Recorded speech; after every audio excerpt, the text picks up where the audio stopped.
Hello दोस्तों, नमस्कार। एक बार फिर से हम आप लोगों का इस यूट्यूब चैनल पर स्वागत करते हैं। मित्रों, आज हम यहाँ पे जो भी वीडियो अपलोड करने जा रहे हैं उसके अंतर्गत हम यहाँ पे 20 इम्पोर्टेंट क्वेश्चंस को सॉल्व कराएंगे, जो कि आपके NET JRF, PhD entrance, MEd के एग्ज़ामिनेशन, बीएड के एग्ज़ामिनेशन और साथ ही साथ टेट सीटेट के एग्ज़ामिनेशन के पॉइंट ऑफ व्यू से बहुत ही महत्वपूर्ण क्वेश्चन हो सकते हैं। और ये जो पेपर क्वेश्चन हमने लिया है, ये किसी एक पेपर का हम 20 क्वेश्चन यहाँ पे करने वाले हैं। कितने मित्रों? 20 क्वेश्चन हम यहाँ पे एडॉप्ट करने वाले हैं। तो आपको पूरे वीडियो में साथ साथ बने रहना है और देखना है कि क्वेश्चन को हम किस तरीके से टैकल कर रहे हैं और किस तरीके से हम क्वेश्चन का आंसर कर रहे हैं। आप भी साथ साथ क्वेश्चन के आंसर को देने का प्रयास करिएगा। और अगर चैनल पर आप नए हैं तो या चैनल को बार बार आप विज़िट कर रहे हैं, देख रहे हैं, तो हम आपसे रिक्वेस्ट करेंगे कि चैनल को सब्सक्राइब करके बेल आइकन को प्रेस कर लीजिए, क्योंकि हम आपके लिए इसी तरीके से एजुकेशनल वीडियोस आपके लिए अपलोड करते रहते हैं। तो आइए देखते हैं वन बाय वन, हम क्वेश्चन को ध्यान से देखने का प्रयास करते हैं कि किस तरीके से यहाँ पे हमारा क्वेश्चन है और किस तरीके से क्वेश्चन के आंसर को करना है। ठीक है मित्रों, तो सबसे पहला जो आपका क्वेश्चन है, देखिए यहाँ पे है, शैक्षिक तकनीकी का क्या उद्देश्य है। क्या है मित्रों? शैक्षिक तकनीकी का क्या उद्देश्य है? तो इसमें 4 ऑप्शन दिए हैं। पहला ऑप्शन है स्कूल में छात्र नामांकन बढ़ाने के लिए। दूसरा ऑप्शन है शिक्षण अधिगम में सुधार के लिए। तीसरा ऑप्शन है आवश्यक शिक्षकों की संख्या कम करने के लिए। चौथा है उपरोक्त सभी। तो इसको आप ध्यान से देखें और क्वेश्चन का आंसर कमेंट के माध्यम से बताने का प्रयास करें। तो शैक्षिक तकनीकी यानी एजुकेशनल टेक्नोलॉजी का इस्तेमाल अब स्कूल में छात्र नामांकन बढ़ाने के लिए तो किया नहीं जाएगा। शिक्षण अधिगम में सुधार के लिए, हाँ, ये हो सकता है, लेकिन और भी हम ऑप्शन देख लेते हैं। आवश्यक शिक्षकों की संख्या कम करने के लिए, ये भी नहीं हो सकता है। उपरोक्त सभी, यानी इसमें 2 नहीं होगा तो उपरोक्त ये भी नहीं होगा। तो अर्थात यहाँ पे जो राइट आंसर है इसका बी ऑप्शन हो जाएगा। शिक्षण अधिगम में सुधार के लिए शैक्षिक तकनीक का उद्देश्य है। तो आइए नेक्स्ट क्वेश्चन पे चलते हैं हम लोग। आपका जो अगला क्वेश्चन है वो है सीखने की प्रक्रिया की निगरानी के लिए किस प्रकार के मूल्यांकन का उपयोग किया जाता है। सीखने की प्रक्रिया की निगरानी में के लिए किस प्रकार के मूल्यांकन का उपयोग किया जाता है।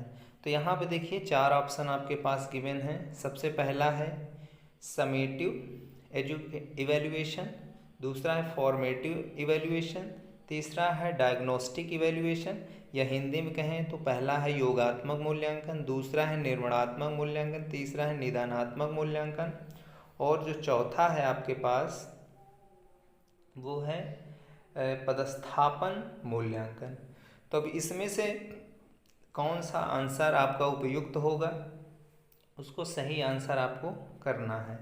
तो यहाँ पे हम देख रहे हैं कि योगात्मक मूल्यांकन, इसमें सीखने की प्रक्रिया की निगरानी के लिए किस प्रकार के मूल्यांकन का उपयोग किया जाएगा। तो इसमें मित्रों फॉर्मेटिव इवैल्यूएशन का इस्तेमाल किया जाएगा, अर्थात निर्माणात्मक मूल्यांकन का इस्तेमाल किया जाएगा।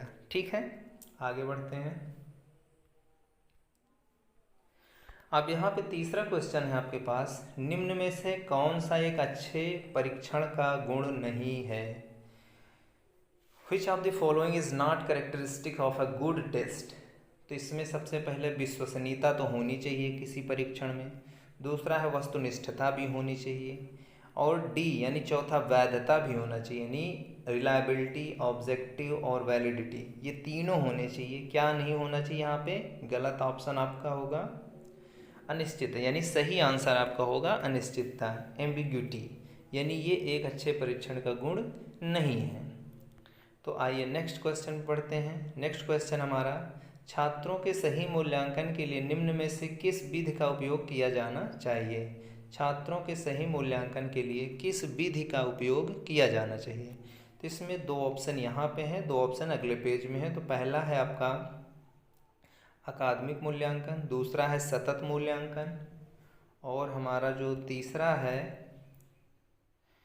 वर्ष के अंत में पाठ्यक्रम का मूल्यांकन। चौथा है डी, प्रत्येक 6 माह बाद मूल्यांकन। तो इसमें आप देखिए छात्रों के सही मूल्यांकन के लिए इनमें से किस विधि का उपयोग किया जाना चाहिए। अब अकादमिक मूल्यांकन, एकेडमिक इवेल्युएशन से तो हमें नहीं लगता है कि एप्रोप्रिएट आंसर है, बिकॉज छात्रों के सर्वांगीण विकास जो है मूल्यांकन के अंतर्गत आता है। तो एकेडमिक मूल्यांकन में तो केवल अंक का सुधार किया जाता है या उसका मेंटल लेवल ठीक ठाक चेक किया जाता है, लेकिन वर्ष के अंत में पाठ्यक्रम का मूल्यांकन ये भी गलत है, प्रत्येक 6 माह ये भी अब्सोल्युटली गलत है। तो यानी इसमें एक सतत मूल्यांकन होना चाहिए, यानी उसके कंटिन्यूअस इवैल्यूएशन अगर होता है किसी बालक का या बच्चे का, तो उसके विधि मतलब उसके छात्र का हम संपूर्ण या सर्वांगीण मूल्यांकन करने का प्रयास कर सकते हैं और उसके अंतर्गत उसको सही गलत के रास्ते को हम डिसाइड कर सकते हैं। इसलिए हमारा जो एप्रोप्रिएट आंसर होगा वो होगा सतत मूल्यांकन यानी कंटिन्यूअस इवैल्यूएशन। नेक्स्ट चलते हैं। अगला क्वेश्चन है पाठ्यक्रम है। पाठ्यक्रम क्या है मित्रों? पहला ऑप्शन पाठ है, दूसरा गतिविधियाँ, तीसरा सह पाठ्यक्रम एवं गतिविधियाँ, डी है संस्थान की समग्र गतिविधियाँ। तो इन चारों में से अप्रोप्रिएट आंसर, यानी इधर अंग्रेजी में देखना चाहें तो करिकुलम है जो है कोर्स होता है या सिलेबस होता है, को करिकुलम एक्टिविटी होता है या overall activities of an institution. तो जैसा कि आप लोगों ने पढ़ा होगा पाठ्यक्रम यानी करिकुलम क्या होता है, उसके अंतर्गत पाठ्यक्रम के साथ साथ यानी जो आपका पाठ है कंटेंट है उसके साथ साथ महाविद्यालय या विद्यालय का पूरे यानी इंस्टीट्यूशन की जो गतिविधियां होती हैं ओवरऑल वहाँ पे आपका पाठ्यक्रम में सम्मिलित होता है। इसलिए आपका आंसर क्या हो जाएगा? डी, यानी संस्थान की समग्र गतिविधियां जो है पाठ्यक्रम के अंतर्गत निहित होता है। नेक्स्ट क्वेश्चन है, छठा क्वेश्चन, करिकुलम शब्द की उत्पत्ति किस लैटिन शब्द से हुआ है? पहला है क्योर, दूसरा है क्यूरियस और अगला शब्द है क्यूरेरे, डी है इनमें से कोई नहीं। तो करिकुलम का जो लैटिन शब्द है एप्रोप्रिएट वो क्यूरेरे है मित्रों, याद रखना है क्यूरेरे शब्द से वो बना हुआ है। अगला क्वेश्चन है क्वेश्चन नंबर 7, पाठ्यचर्या के दार्शनिक आधार का संबंध है किससे है? विचार से है या इतिहास से है या अर्थव्यवस्था से है या सामग्री से है? तो पाठ्यचर्या के दार्शनिक आधारों में जानते हैं विचारों की महत्ता को अधिक दिया जाता है, तो इसलिए हमारा जो एप्रोप्रिएट आंसर है वो विचार हो जाएगा यानी आइडियाज़ हो जाएगा। नेक्स्ट क्वेश्चन है, जॉन डीवी के अनुसार शिक्षा है एक सामाजिक प्रक्रिया। जॉन डीवी के अनुसार शिक्षा क्या है? एक सामाजिक प्रक्रिया है या मनोवैज्ञानिक प्रक्रिया है या वैज्ञानिक प्रक्रिया है? इनमें से कोई नहीं है। तो मित्रों जॉन डीवी को अगर आपने पढ़ा होगा तो उनका जो शिक्षा का जो आधार है वो एक सामाजिक प्रक्रिया है मित्रों, याद रखिएगा, सोशल प्रोसेस है। आगे बढ़ने का प्रयास करते हैं क्वेश्चन नंबर 9 में। तो क्वेश्चन नंबर 9 यानी पाठ भाग है, यानी जो आपका सिलेबस है वो किसका भाग है? सिलेबस, ठीक है मित्रों, समाज का, कक्षा का, पाठ्यक्रम का, गतिविधियों। तो इसका तो आंसर आप जान ही गए होंगे, पाठ्यक्रम का भाग होता है आपका सिलेबस। आगे बढ़ते हैं, कौन पाठ्यचर्या, क्वेश्चन नंबर 10, कौन पाठ्यचर्या का घटक नहीं है? पहला है ऑप्शन डिजाइन, दूसरा है सामग्री, तीसरा है उद्देश्य, चौथा है मूल्यांकन। तो इसमें आप एप्रोप्रिएट आंसर करिए कि कौन पाठ्यचर्या का घटक नहीं है। भाई सामग्री तो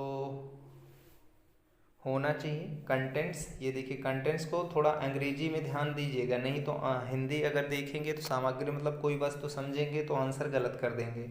कंटेंट यानी विषय वस्तु होने चाहिए, ऑब्जेक्टिव्स के उद्देश्य भी होने चाहिए, इवेल्युएशन लास्ट में होना चाहिए। तो इसमें जो अप्रोप्रिएट आंसर कौन सा नहीं होना चाहिए? डिज़ाइन की ज़रूरत नहीं होती, आप कोई भी डिज़ाइन से करिए, लेकिन हमारे अगर उसके कंटेंट नहीं है और हमारे कंटेंट के अकॉर्डिंग ऑब्जेक्टिव्स नहीं फुलफिल हो रहे हैं और साथ साथ उनका हम इवेल्युएशन नहीं कर पा रहे हैं तो डिज़ाइन का कोई मतलब नहीं निकलता है, इसलिए इसका आंसर डिज़ाइन होगा। ठीक है, तो आगे बढ़ते हैं हम नेक्स्ट क्वेश्चन पे। अगला क्वेश्चन है क्वेश्चन नंबर 11, पाठ्यचर्या के महत्वपूर्ण कारकों को प्राप्त करने में मदद करना है पाठ्यचर्या के महत्वपूर्ण कारकों को प्राप्त करने में मदद करता है। कौन मदद करता है? उद्देश्य, नौकरी, शिक्षा, मान। तो इसका जो एप्रोप्रिएट आंसर होगा मित्रों एजुकेशन होगा।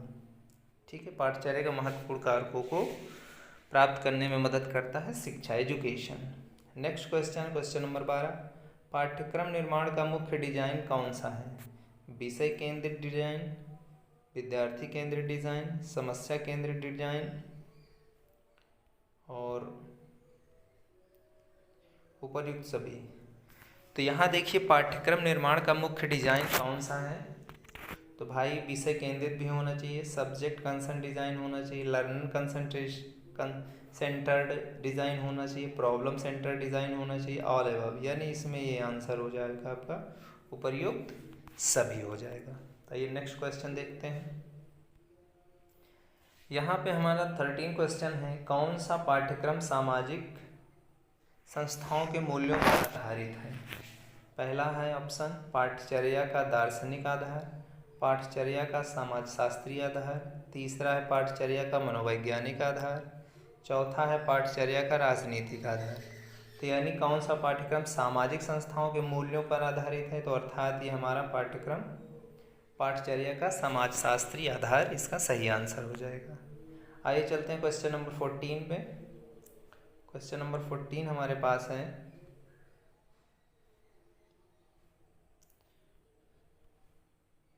क्वेश्चन नंबर 14 है, किस डिजाइन में वास्तविक जीवन एवं समाज के मुद्दों पर विशेष ध्यान दिया जाता है? किस डिजाइन में वास्तविक जीवन एवं समाज के मुद्दों पर विशेष ध्यान दिया जाता है? पहला है समस्या केंद्रित डिजाइन, दूसरा है विषय केंद्रित डिजाइन, तीसरा है विद्यार्थी केंद्रित डिजाइन, चौथा इनमें से कोई नहीं। तो पहला है समस्या केंद्रित, विषय केंद्रित डिजाइन, विद्यार्थी केंद्रित डिजाइन, इनमें से कोई नहीं। तो क्वेश्चन को एक बार और पुनः आप देख लीजिए। इसमें दिया है कि किस डिजाइन में वास्तविक जीवन जब समस्या होगा हमारे पास तभी हम समाज के मुद्दों को समझ पाएंगे और उस पर विशेष ध्यान देने का प्रयास करेंगे। तो इसलिए इसका पहला आंसर सही हो जाएगा समस्या केंद्रित डिजाइन। आगे बढ़ने का प्रयास करें। क्वेश्चन नंबर 15, पाठ्यचर्या का प्रमुख सरोकार है। पाठ्यचर्या का प्रमुख सरोकार है, पहला व्यक्तिगत संतुष्टि से, दूसरा है व्यक्तिगत व्यवहार में परिवर्तन, तीसरा है सेवा की तैयारी, चौथा उपरोक्त में से कोई नहीं। यानी पाठ्यचर्या का प्रमुख सरोकार है व्यक्तिगत संतुष्टि, यानी अब कोई व्यक्तिगत संतुष्ट हो रहा है तो उससे कोई लेना, क्योंकि पाठ्यचर्या किसी एक व्यक्ति विशेष के लिए नहीं बनाया जाता है, वो पूरे समाज पूरे सोसाइटी के लिए चीज़ें बनाई जाती हैं। तो उसमें बहुत सारे मनुष्य जीवित अपने कार्य करते हैं, तो इसलिए इसमें व्यक्तिगत व्यवहार में परिवर्तन जो है इसका सही आंसर हो जाए। सेवा की तैयारी होगा नहीं, उपरोक्त में से कोई नहीं है, होगा नहीं।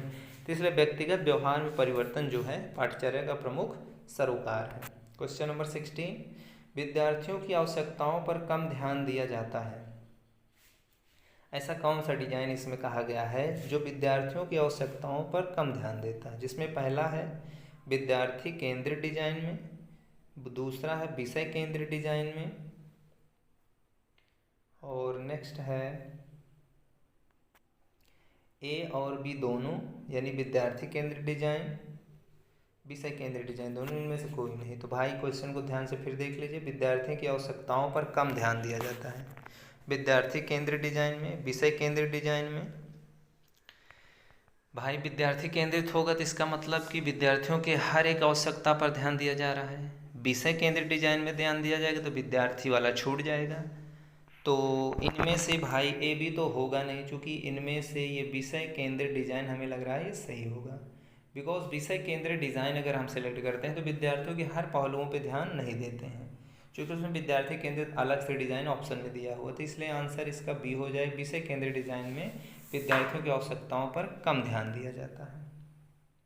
आगे बढ़ने का प्रयास करते हैं। क्वेश्चन नंबर 17 है, किसने कहा पाठ्यक्रम अधिगम योजना है? किसने कहा पाठ्यक्रम अधिगम योजना है? तो इसका जो आंसर है टाइलर है या तबा है या व्हीलर है या कर्क है। तो इसका जो सही आंसर है मित्रों तबा है। 1962 में इन्होंने दिया था, ये 62 में इन्होंने दिया था कि पाठ्यक्रम अधिगम योजना है। आगे बढ़ते हैं क्वेश्चन नंबर 18 पे। छात्र की ज़रूरतें और रुचि महत्वपूर्ण हैं किसके लिए? ऐतिहासिक न्यू पाठ्यक्रम में, समाज शास्त्रीय न्यू पाठ्यक्रम में, मनोवैज्ञानिक न्यू पाठ्यक्रम में, आर्थिक न्यू पाठ्यक्रम। इसको अंग्रेजी में देख लेते हैं। Students needs and interest are important in historical foundation, sociological foundation, psychological foundation, economical foundation. तो यानी छात्र की ज़रूरत और रुचि सबसे पहले कहाँ होनी चाहिए? इतिहास में ही हम जाते रहेंगे तो हम अपने वर्तमान समाज को नहीं समझ पाएंगे। मनोवैज्ञानिक न्यू पाठ्यक्रम में हम जाएंगे तो दूसरों के मनोवैज्ञानिक को ही टेस्ट करते रहेंगे। तो लेकिन सबसे पहले आप देखिए अप्रोप्रिएट इसका आंसर क्या आ सकता है? समाज शास्त्री न्यू पाठ्यक्रम। समाज शास्त्री का मतलब हम समाज से जुड़े व्यक्ति होते हैं, हम इंडिविजुअल नहीं रहते हैं। तो हमारे जो सबसे पहले टच में आता है वो समाज आता है, परिवार आता है, घर आता है। इसलिए छात्र की जो ज़रूरत होती है पहले अपने समाज को समझना, उन समाज में जो व्यवहार हो रहे हैं उनको अच्छे से समझना, उनके अच्छे नींव के पाठ्यक्रम को समझना सबसे पहले छात्रों की ज़रूरत और रुचि होनी चाहिए। इसलिए इसमें समाज शास्त्रीय न्यू पाठ्यक्रम सही आंसर होगा। क्वेश्चन नंबर 19, पाठ्यक्रम के किस आधार पर शैक्षिक उद्देश्यों का निर्धारण किया जाता है? पाठ्यक्रम के किस आधार पर शैक्षिक उद्देश्यों का निर्धारण किया जाता है मित्रों? तो इसमें जो ऑप्शन है दार्शनिक आधार पर, मनोवैज्ञानिक आधार पर, सामाजिक आधार पर, इनमें से कोई नहीं। तो फिर से ध्यान से देखिए, पाठ्यक्रम के किस आधार पर शैक्षिक उद्देश्यों का निर्धारण किया जाता है? तो पाठ्यक्रम का दार्शनिक, मनोवैज्ञानिक, सामाजिक। इसमें सामाजिक आधार पर आपका आंसर सही होगा, बिकॉज सामाजिक आधार को ध्यान रखेंगे तो उसमें दर्शन भी आ जाता है, मनोवैज्ञानिकता भी आ जाती है। इसलिए सामाजिक यानी सोशोलॉजिकल पर्सपेक्टिव इसका सही आंसर होगा। नेक्स्ट क्वेश्चन चल रहा 20, पाठचर्या विकास के सोपानों के क्रम को व्यवस्थित कीजिए। तो इसमें पाठचर्या विकास के कौन कौन से सोपान एक क्रम से होने चाहिए? सबसे पहला कौन होना चाहिए, दूसरे, तीसरे, चौथे पे क्या होना चाहिए, इसको आपको सेट करना। तो इसमें पहला है उद्देश्यों का चयन, दूसरा है संगठन, तीसरा है मूल्यांकन, चौथा है सामग्री और सीखने का अनुभव। तो मित्रों सबसे पहले जो यहाँ पे होना चाहिए उद्देश्यों का चयन होना चाहिए कि हमारा उद्देश्य क्या है। तो इसका पहला जो होगा वो पहले ऑर्डर पे होगा। फिर दूसरा, इसमें देखिए आपको एक उद्देश्य का जब चयन कर लेंगे तो आपको एक संगठन बनाना पड़ेगा, ठीक है, कि उस उद्देश्य के लिए कौन सा संगठन एप्रोप्रिएट होगा। तो इसका जो है दूसरा हो जाएगा। फिर तीसरा जो है मूल्यांकन तो होगा नहीं, चौथा होगा सामग्री और सीखने के अनुभव का चयन करना पड़ेगा। तो यानी चौथा हो जाएगा। फिर यहाँ पे उसके बाद मूल्यांकन हो जाएगा, यानी हम फिर उसके बाद जो है तीसरा आएगा। तो यानी इसमें आप देख लीजिए कौन सा सही है, पहला, दूसरा, चौथा, तीसरा। तो नेक्स्ट देखते हैं कौन सा, पहला, दूसरा, चौथा, तीसरा, यानी ये वाला ऑप्शन आपका सही हो जाएगा। तो इस तरीके से आपके 20 क्वेश्चन बहुत ही मोस्ट इंपॉर्टेंट क्वेश्चंस हैं। और मित्रों आप हम लगातार वीडियो के साथ बने रहिए, चैनल के साथ बने रहिए, शेयर करते रहिए चैनल को। और हम इसी तरीके से अभी बहुत सारे क्वेश्चन आपको कराने वाले हैं जो आपको TET, CTET, NET, JRF, PhD के एंट्रेंस एग्जामिनेशन के पॉइंट ऑफ व्यू से बहुत बहुत बहुत ज़्यादा इंपॉर्टेंट होने वाले हैं। फिर मिलते हैं तो नए वीडियो के साथ, तब तक मित्रों जय हिंद।